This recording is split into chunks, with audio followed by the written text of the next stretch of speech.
I've heard the expression before that children are a mirror of the parents. And I think there's truth in that, because children learn to behave much because of what their parents demonstrate to them in their relationship. So if you have a man and a woman married, and they don't pray together, and they don't demonstrate their own spiritual life before their children, then I believe that's going to greatly affect the children. When my wife and I were dating, and she was young, I'm older than she is, and so there were times when she would chafe under some of her father's decisions, because one of his rules was she had to be home at 10 o'clock. And I'm talking about the night before we got married. She had to be home at 10 o'clock. And she wasn't real happy about that.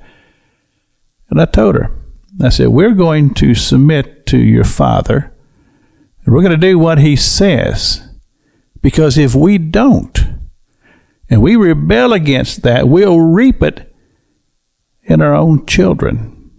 Now you say, Pastor King, you didn't really say that. You asked my wife. I told her just exactly that, and we did just exactly that.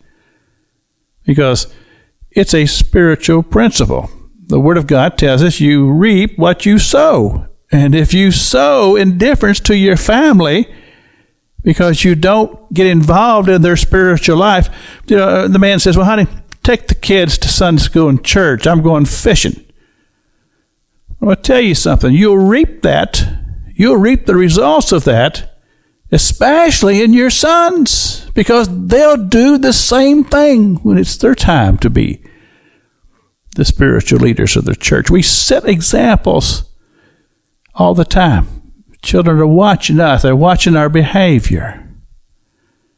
And what we do is going to greatly affect. And see, as a father, my greatest concern for my children as we were raising them is that we want them to love the Lord thy God with all thy heart, with all thy soul, with all thy mind.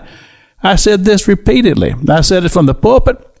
I said it to my children. I said, I'm not all that concerned about your life path as far as your occupation. I'm more concerned about your spiritual life and your spiritual development and your love for God. Well, as it's turned out, fast forward, our children are doing great. They're all career people, teachers, educators. They're doing great in life. Because God took care of all that. And they're also all believers.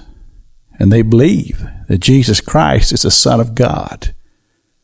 Because my wife and I, we did our very best to demonstrate that to them. And I'm going to tell you something. My kids have told me this. Maybe I didn't realize it at the time, but living in a pastor's home is like living in a fishbowl. And I didn't really realize it, but they've told me that. It's hard. But you see, we prayed, and we still pray for them. Because as parents, moms and dads, we have responsibility for the spiritual development of our family. This is Pastor Jack King with the gospel on the radio broadcast.